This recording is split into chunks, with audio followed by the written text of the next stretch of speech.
section is Dr. Denise Keele. Denise is a professor of in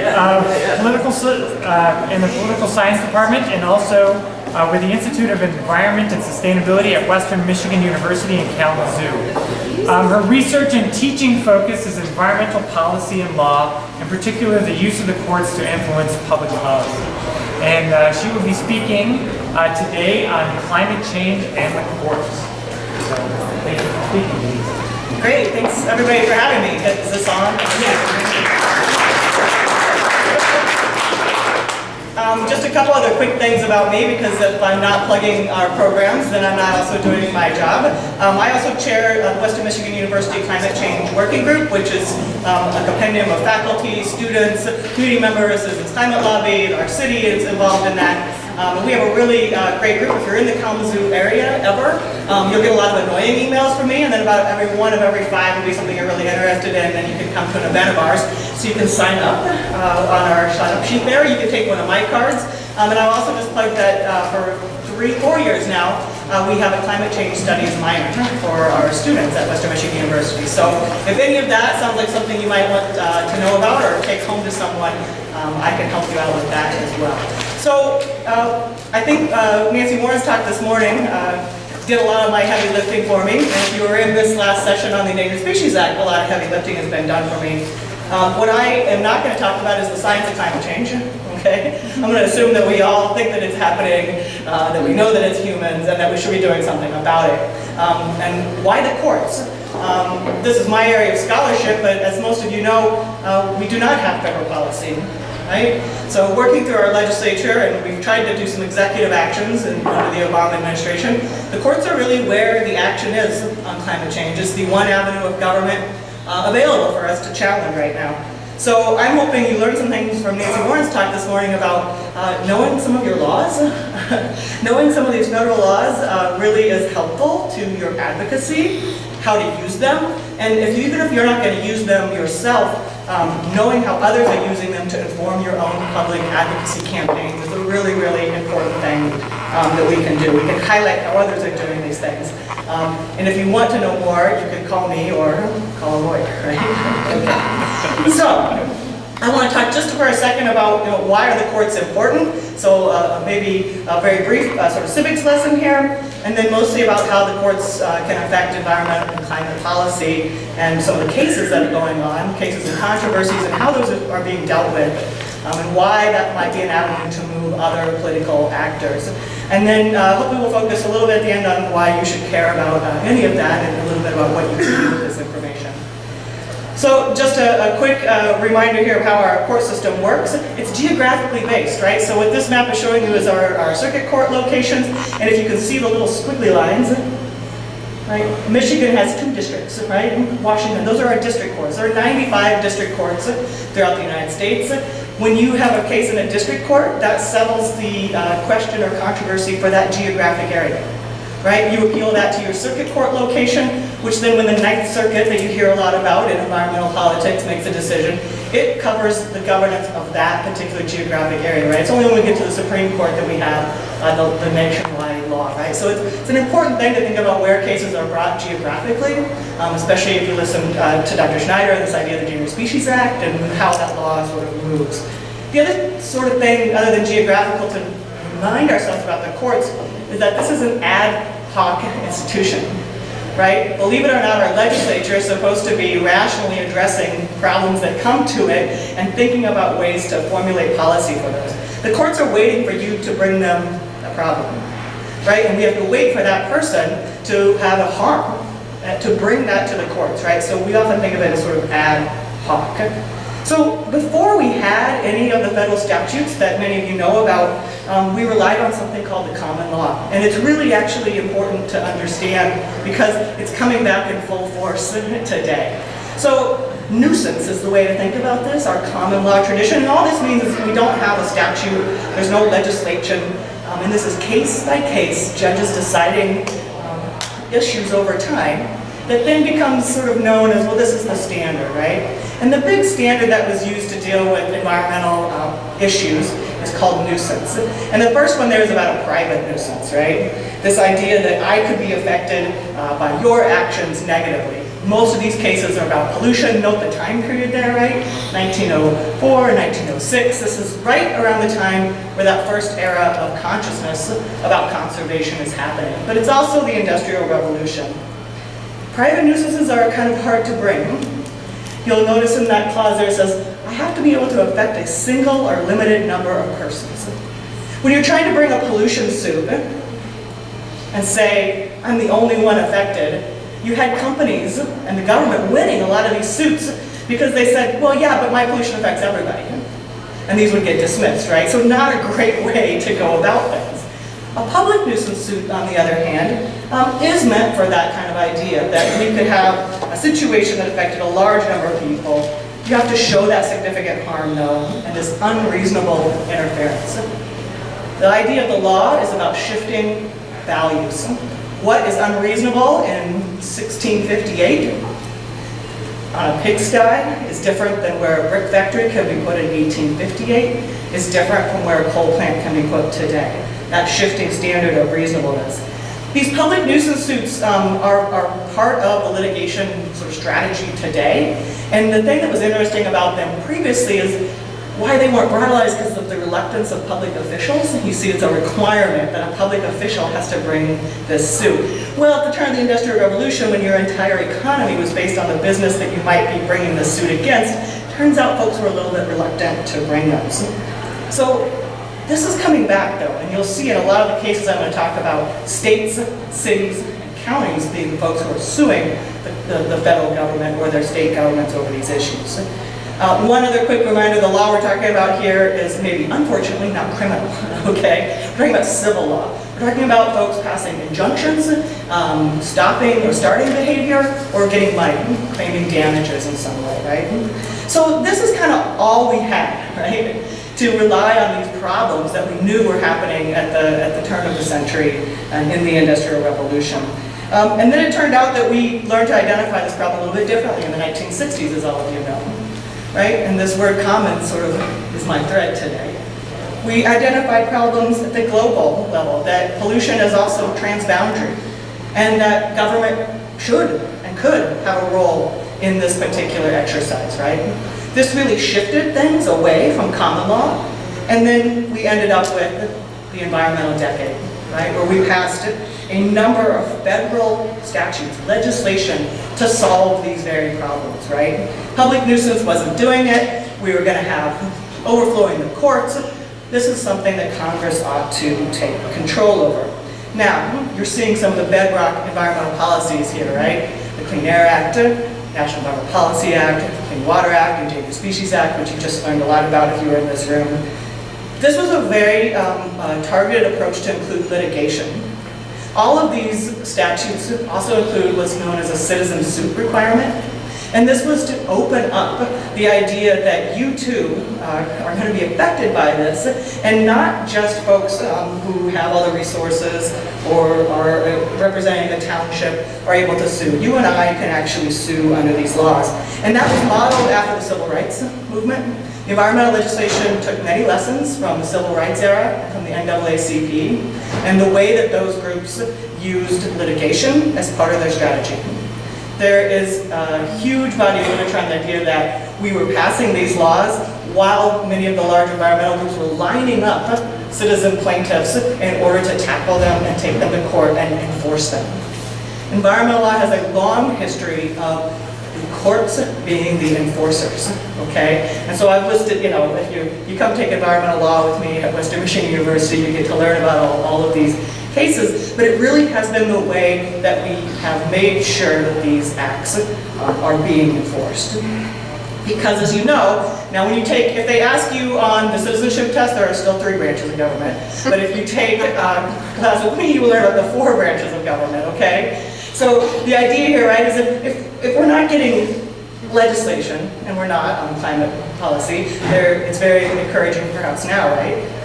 And if you want to talk later, you should go talk to the Citizens Climate Lobby people about the Energy Innovation and Carbon Dividend Act that's been introduced, about the Green New Deal resolution that's being introduced. So maybe there's some action there on the legislative front. But if there's no national policy and you care about solving the climate crisis, you turn to the other branches, right? So our executive branch, well, it turns out it matters who's in that office, doesn't it? Right? And executive policies, if you notice this little line, why I do this, all those agencies that we've sort of been talking about, and folks have been throwing out a lot of their names, they live under that executive, okay? They serve at the pleasure of whoever is the executive. So these agencies, they have a lot of powers, but they're sort of bound by who is in charge of them, right? So we call it the seesaw effect, right? You get G.W. Bush, you get Obama, you get Trump, and so these agencies are going back and forth. It's a way to create policy, for sure, but it is the least durable, right? Because if we lose another election, those can all change. So, and that's where the courts really come in, right? So whatever you might get passed or upheld in a certain other branch, our courts are there as not just our interpreter, but in our environment, very much our enforcer, right? So maybe a fun way, and don't forget, this is the sort of same thing that happens at the state level, right? This is the national government, but at the state level it's our Department of Environmental Quality, and it works very much the same. And maybe a more fun way to think about the 4 branches of government. And why I put this picture on the left? Well, I got sort of involved in the last World Cup. I started watching soccer all of a sudden, and it occurred to me that it is the best representation of what we call the power map. Right? And if you watch soccer, you play soccer, you know, when I was watching these games, you realize it's never the direct hit. Right? That's not how you get a goal in soccer. There was always this one player over in the corner waiting for the right pass. And that's how they got a goal every time. I thought, that's exactly how politics works. If I'm not able to move something through my legislature, right, and we've been blocked on that with climate policy, and it matters who's in my executive, right? We're very fortunate, if you care about these issues, to have elected Governor Gretchen Whitmer, who is creating an Office of Climate, who is trying to change the Department of Environmental Quality to EGLE to do some of these things, right? But that's that seesaw effect. Or you can punt it to the courts, right? And try to hold folks accountable to those very laws that we passed. One way to think about those sort of bedrock environmental statutes is this idea of the status quo. We were able to pass these statutes and now they're on the books. And what folks are really doing is then trying to utilize them in the absence of these other actors playing the game, right? And I would definitely highlight what Nancy Warren, the big message I got out of her talk this morning. There's always a move to be made. Don't ever give up, right? The soccer game is all about keep passing, until you can get someone open and you can get that goal, right? All right, now bear with me. It is a law and courts talk, all right? I want to talk just for a minute about agencies and the standard of review. If you want to sue the government, it's really tough, okay? The system is set up that our agencies, and rightly so, are our experts. So we're going to give them a lot of what's called deference. So if you are wanting to sue our government, it's a high burden that you need to meet. This law, though, the Administrative Procedures Act, I'll just take a minute to highlight it, is in 1946 also the law that does a couple of things that you've seen our speakers already using today. It opens up agency decision making. This is the law that requires public notice, public comment, public hearing, and puts those rulemaking, what agencies are doing are supposed to be public. This is your avenue, right? The agencies have to follow these things, and again, they serve at the pleasure of the executive. And the way that I think about agency politics is it's not like they're not on your side, even when you're suing them, okay? The agencies often need litigation to move, right? Especially if they're in a situation where an executive directive is sort of tying their hands. These are usually our scientific experts, and a lot could be on your side if you go talk to these folks, right? Again, it's about moving this issue along. So it turns out, you know, and I use this sometimes in my classes, you know, if you're writing a good paper as an agency, you had better rely on what Congress told you to do. That's our bedrock environmental laws, right? You gotta at least make some sort of sense there. You shouldn't entirely fail to consider an important part of the problem, right? You can't just leave stuff out. And this is important to climate change litigation. You can't base your conclusion, if you wrote a whole paper about why climate change is terrible and then said, well, we're not gonna do anything about it, which is essentially what our government did, Turns out that's kind of bad. It's not a good paper, right? And you can't just come up with stuff out of the blue, right? But it's been very difficult to meet these standards. So, finally, what's going on in the U.S. with climate change litigation? So here are bedrock sort of laws up there, and this is from the Sabin Center for Climate Change Law at Columbia University. And what they've done is really put together, and they tried to keep a list, an ongoing compilation of all the different lawsuits across the country. And they have a non-US one too. I'm happy to talk about that in the Q&A, or if folks want to know about that. I'm going to focus on the US today.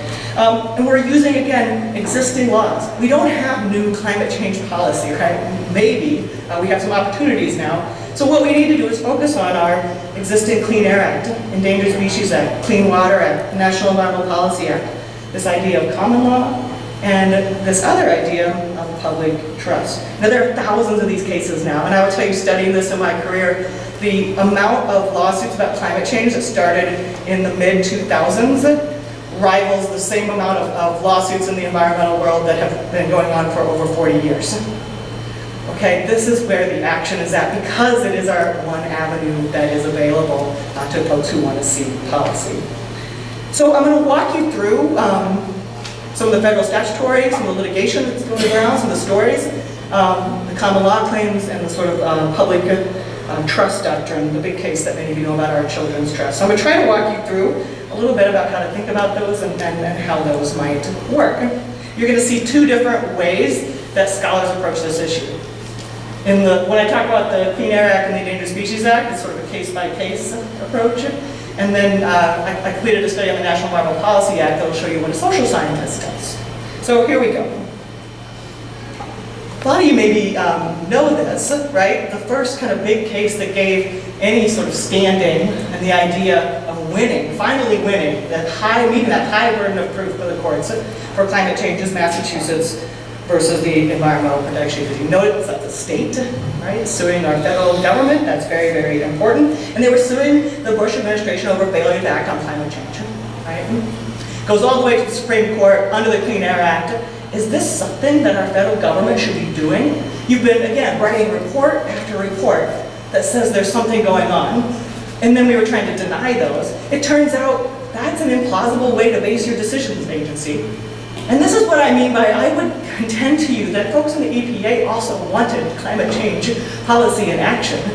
So I often have been quoting, there was an old saying about FDR, that when the original New Deal was planned, and he's sitting in his office with all these activists, and yes, we want jobs, we want civilian conservation, we want all these things. He's like, yeah, we're gonna do that. And then he says, now go out there and make me do it. What he means is the social advocacy that you learned about this morning, and what he means is force me by court, right? This is exactly what is sort of happening here. Now, it's got an interesting history, okay? So bear with me. Yes, the Supreme Court says, turns out your science doesn't match your decision, agency. You can't do that. You should be able to regulate greenhouse gases under this existing Clean Air Act, right? So the Obama administration comes in shortly on the heels of that decision and says, okay, great. I can't get anything passed through Congress, so I'm going to do some executive decisions, right? I'm going to do some things about setting greenhouse gas standards for cars, and we're going to have a clean power plan to reduce electric utilities emissions by 30%. All that's great, but remember that's the most vulnerable type of policy, right? Around the same time, folks were bringing cases, states again, under a public nuisance. Connecticut took the lead in suing a utility company, American Electric Power, over that exact idea of public nuisance. Are electric utility companies causing a public nuisance for creating greenhouse gases and interfering with the reasonable right of the public, health, safety, and welfare? That case was going through the courts about the same time the Obama administration was doing all of its rules, and the court sort of let it die. What they said was, well, because the Obama administration is doing all of these things, then that takes precedent. The government's going to solve this problem, and so that's when a public nuisance claim, we don't need all you people suing for this stuff, because this is all going to happen, right? No, right? Because another state sued the EPA in the counter-example, West Virginia, where they have a lot of coal, right? A lot of folks then sued the EPA and said, well, no, this rule is invalid, and that got stayed. It's kind of a long, complicated story, right? We currently now have none of those policies in place. So the question that is open, can I now bring a common law public nuisance suit against the government again? Here's everybody who's trying to do that now. Right? So when you didn't get executive power, the court says you can't do these common lawsuits because the government is doing something. The government's no longer doing anything. All of these folks are currently filed suits in the last year and a half using that public nuisance idea. And you'll notice it is county governments, city governments, states, and almost all of them are BP or Shell. Right? And this is, thank you scientists, because a report came out about 2 years ago that quantified the greenhouse gas emissions by different companies. And there are about 90, it turns out, corporations that are responsible for about 70% of all greenhouse gas emissions. And that's what these folks are relying on for the public nuisance claims. All these are in the system right now.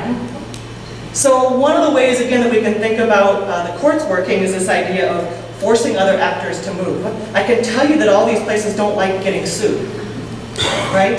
And now they might want to push for something else. Okay, you learned a lot about the Endangered Species Act if you were here for Dr. Schneider's talk, so I'll just quickly highlight, sorry, they are the charismatic species, because if you want to run a public interest campaign and get together the resources to sue somebody, you pick some big ones, right? But again, the Bush administration, the W. Bush administration, they made a rule through the agency process that said you can't consider climate change in this whole habitat process for these endangered species. And people said, what? That doesn't meet those standards that I just laid out, right? About how is an agency supposed to make decisions? The facts and my conclusion are supposed to line up. And that rule was invalidated for the polar bear, right? The classic climate change species. That ruling that upheld those listings and designations for utilizing climate change science as a reason to list a species or declare critical habitat is now being used for all of these other species, right? So also the way to think about the law is, even though it's very tough to sue the government and you're going to lose a lot, when you win, right? And you can win big, and then you set, it's called a high profile case, right? And you set a precedent that everyone else says, oh, look how they did that one. And then they're going to copy that all over the country, right? Stealing is actually a pretty good thing in law. I'll show you just a little bit of difference, right? That's a case-by-case approach. When we looked at the National Environmental Policy Act, which is an act that requires the government to consider environmental impact in its decision-making. There used to be policy to how to include climate change in those agency decisions. Of course, that was rescinded by the Trump administration. And this is just that sort of breakdown of, well, who wins and who loses over time, right? And so our government is winning 54% of the time. If you're the environmental group, you're only winning 14% of the time, right? If you took just these, right, and before a judge, that means the government wins about 68% of the time. Again, it is a tough avenue by which to go, but why, the question I get asked all the time, well, why do this? Again, if you can get that high profile case that sets precedent, and you're using this as a lever to say, you know what, we're just gonna keep suing you guys until you deal with this in a more rational legislative or executive branch way. That's what the sort of game is here, right? I'll just give you a quick idea of the types of projects that are challenged under something like the National Environmental Policy Act. Again, this is an act that requires the government to consider climate change, direct and indirect impacts. And you can see the top big ones, right? Here's coal projects and leasing, oil and gas leasing, transportation. And again, this sort of graph is showing you the win rate. And we don't need to go into that. When I look at this over time, the increase, in 1986 was the first what we would call climate change case. The government pretty much won all of those, 100%, until 2004, 2006. Again, this idea of what is reasonable to expect. When I do this graph by time, there's this huge increase in environmental groups able to get these claims heard and to win. These agencies know that they are vulnerable on their environmental impact statements for not addressing climate change, right? And that someone's going to come sue them. And most of us don't like getting sued. I'm going to skip that one because we've talked about that, and I see where time is. I want to talk a little bit about a case that you've probably been hearing a lot about. And this is our now return to the common law. Again, I'm not getting real climate change policy. I've got an executive who's certainly not going to do anything. What am I doing, right? All those common law nuisance suits are going on. There's a line of really interesting litigation under the Endangered Species Act and National Environmental Policy Act. And then there is a little known thing that has gotten huge called the Public Trust Doctrine. This is a sort of idea, again, in that common law tradition. This is not a statute. This is not actually in our Constitution. There's no legislation that says this. This is all the way back to the Byzantine Empire that we can trace, okay? The idea, common sense idea, that some resources are held in public trust. Michigan's a great example of that is that you can walk along the beach, right? That was just upheld by our own state Supreme Court. There is something so valuable and so held in commons by us that the state is supposed to hold those in trust. And think of a trust just like Greenleaf or whoever manages your money. They have a fiduciary responsibility to you to manage those resources. So what some 21 young plaintiffs did with a great law firm out in the District of Oregon is put together this idea of the common law and nuisance and public trust with the Constitution and said under both of those things, because of the government's failure to act on climate change, you have now violated my constitutional due process rights to life, liberty, property. I don't know why they didn't add pursuit of happiness. I guess happiness is a much more difficult thing to pursue, right? This case has gotten a lot of attention. Our Children's Trust is the name of the law firm, so you'll often see it called that way.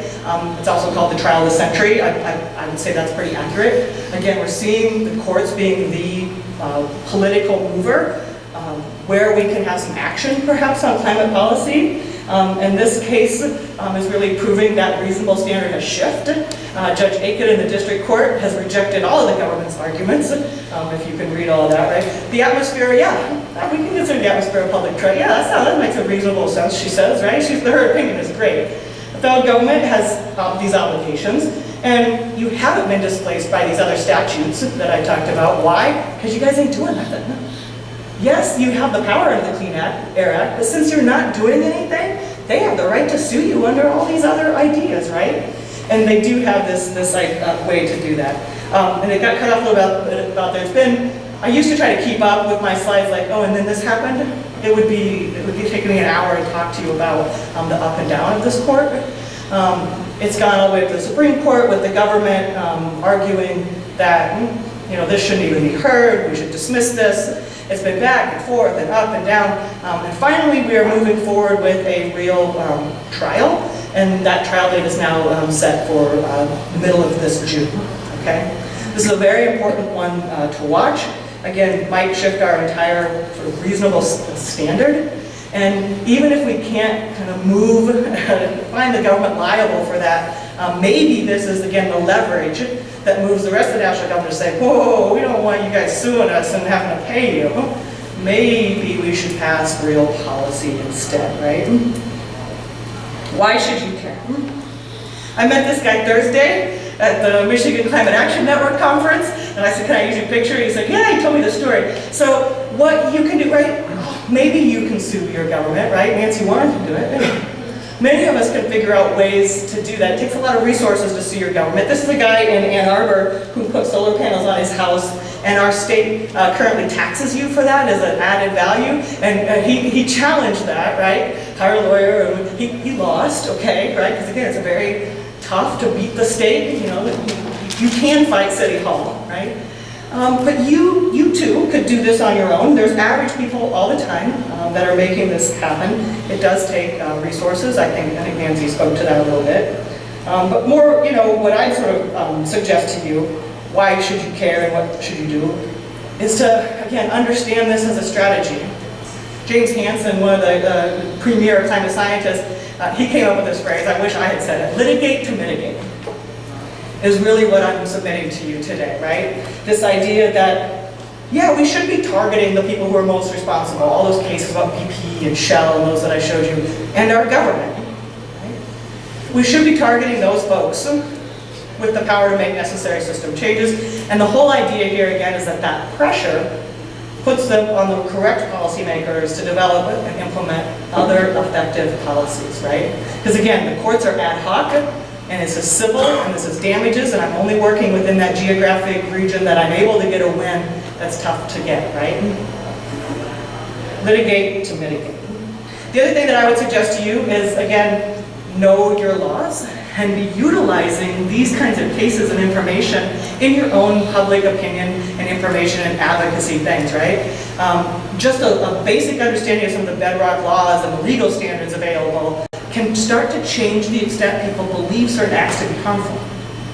And just knowing about some of these cases, often I've used the idea that, well, you know, they're being sued for that, right? And it just starts to delegitimize your opposition, right? And I think you heard a little bit of that strategy in Nancy's talk this morning. But, you know, even though this is what I study, it is only one piece of the whole puzzle, right? So you sort of have to always be bringing that back out to our larger actors and thinking about the ways that you are utilizing, either knowing about or talking about litigation or to move your other branches of government. And I'll just show you one example of that. The original children's trust lawsuit was supposed to have a court date on October 28th last fall. And so our own Kalamazoo Climate Change Working Group organized a rally in support of that action. And this was a very smart campaign based on this lawsuit that was nationwide. They said folks need to know about this lawsuit and they need to be supporting it because this public advocacy and litigation work hand in hand. And the more people that are out there sort of supporting the idea that, yeah, we think this is a reasonable suit, yeah, we care about these children. So we held our own rally in support of that. And I'll just note that, you know, it's always important to have kids and dogs. My partner Steve for always bringing the golden retriever at your rally. I have found in my time at work, actually, some of the best allies are retired older folks and the kids, right? A lot of us working stiffs have other things to do. And I really appreciated in the Endangered Species Act talk that was just before me, the idea that morality matters as a reason for why we might do things. That's what this is about, right? This sort of idea of due care and due process. And that's why these people came out. It was a really cold day, if you can't tell. And whatever I was saying, these people are angrier than normal. It was really pretty grim. So we'll hold another one in June. Maybe the weather will be nicer in Kalamazoo. The other thing I would submit to you, what you can do, and this got brought up in the morning session, there are a number of really fine environmental organizations where litigation is a major part of their strategy. So you might not have the resources like the guy in Ann Arbor does to bring your own suit, or the time like Nancy does to look up how to do a FOIA request, although you can learn. I can teach you how to do some of that stuff, right? Or you can find a local lawyer. These are some of the big groups that are going to, you know, again, if we give our money to them, if we support their causes, these are the folks actually leading on this particular front in order to, again, push that policy. And I just love Earth Justice is saying probably the best, because the Earth needs a good lawyer. And with that, I'm going to end and take your questions.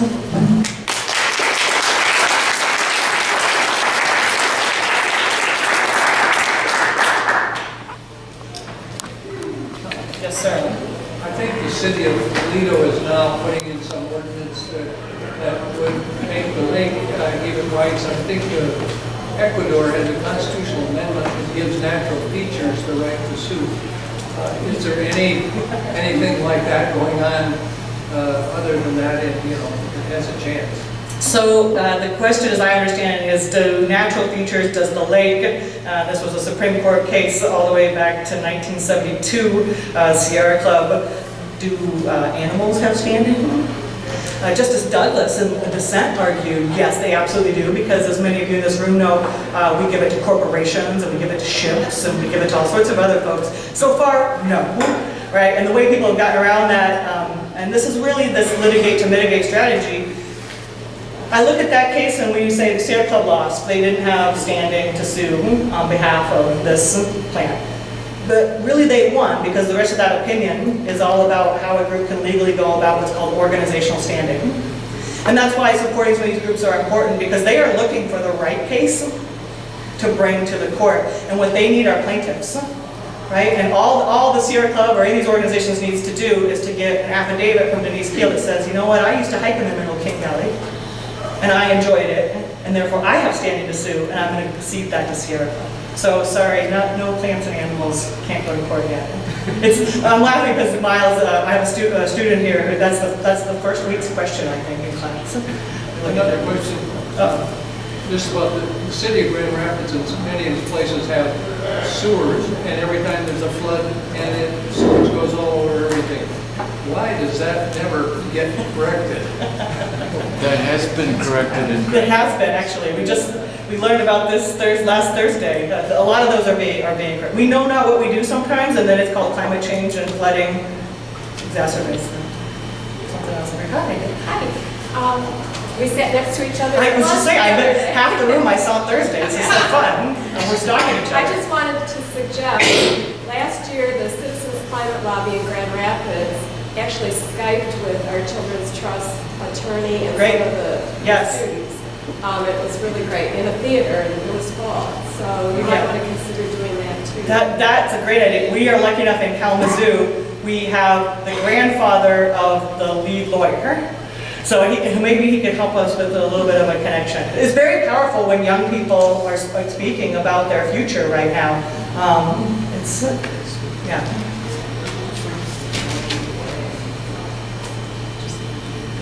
I just have a comment on Sure. the case.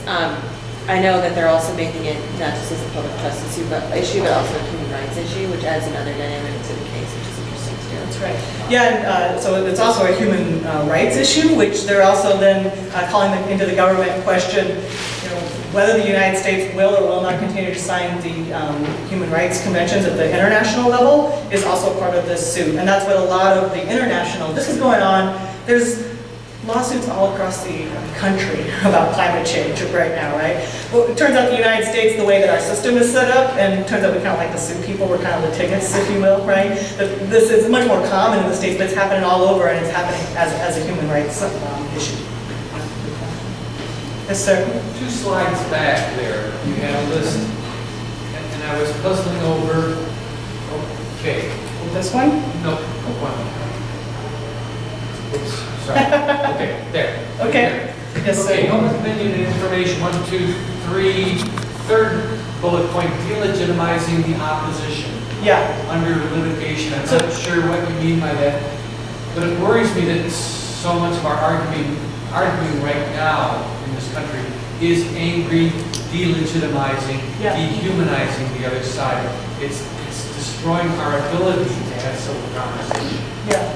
Well, I do political science, so, and my number one definition of political science is about relationships. And again, litigation seems like the fight impulse versus flight or actually collaborate or talk to you. It's used in a very sophisticated way. And this whole idea of delegitimizing the opposition, the sort of under litigation, it can be seen as a threatening sort of thing, right? But when I can talk to other folks on our divestment committee, for example, and I can say, that there's about 100 lawsuits pending against BP and Shell right now, and that looks like something they're going to be legally responsible for, that is sometimes a really good argument for my administration to then say, oh, maybe that's not something we want to continue to invest in because there seems to be a legal moral hazard that's approaching us with these cases. So I might have said a little strongly here, delegitimize the opposition, but being able to say that these folks are being taken to court over this issue and that they're starting to lose is a powerful argument to get other folks on your side is my main message. Does that make sense? Okay, yeah, that changes, I would suggest changing the wording there. Yeah. Well, I'm in a friendly audience, I hope. Yes, sir. Since corporations are considered to be people, Yeah. is it unrealistic to hope that maybe animals can bring suit someday? I know, this You was the touched other upon it. question. So far, no. The government's, we've been unwilling. The law is constrained, right? It's called standing, and I have to be able to show injury in fact. And that means to humans, right? So a corporation has a human that still stands up for it is the way to think about that, right? It's why you have to list a person, the CEO, right?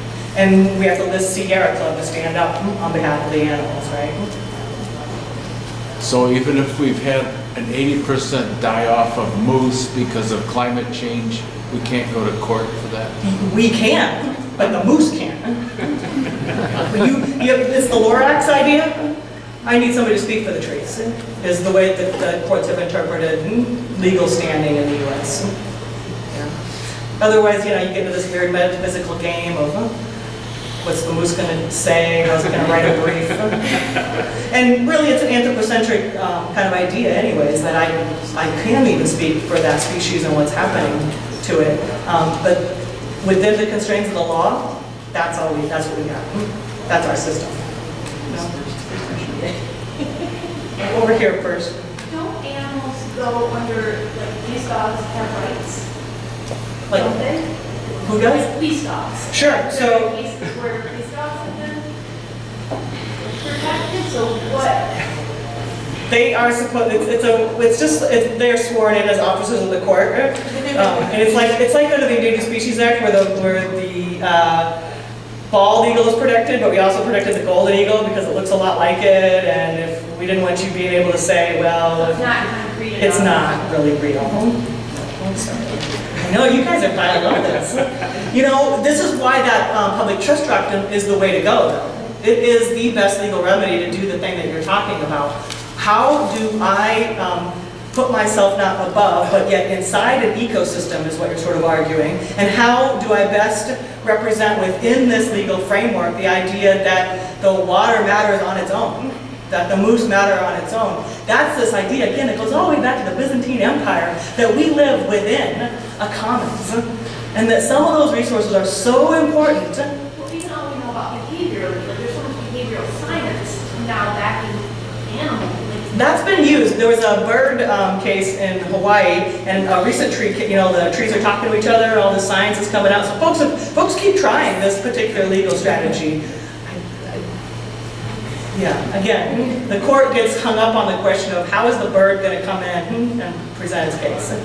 And it's incumbent upon the human in our legal system to do that on behalf of it. Right? It's like, think about having like kids in the court system, right?